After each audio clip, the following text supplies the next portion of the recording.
Madalas ka bang magluto sa campsite? Baka sobra ka sa pagkain, pero kulang sa butane.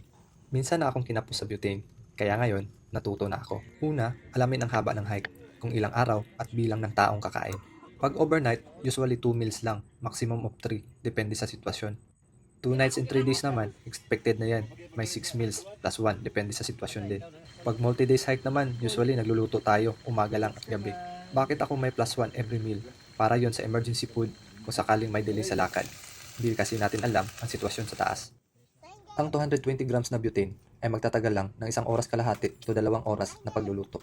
Pwedeng tumagal ng 3 meals kung naka-pre-cook at kanin na lang ang lulutuin mo. Basic calculation, number of meals divide 3. Yan yung bilang ng dadalhin mo. Example, para sa 2 tao, 6 meals ay sapat na para sa 2 lata. Pero need mo ng extra for emergency use, kaya 3 ang dapat mong dala. Kasi considering ang factors na malamig ang panahon, may menu ka na matagal lutuin at iba pang rason. Kaya, laging magdala ng extra just in case. Follow for more trail tested tips for Manering collectors.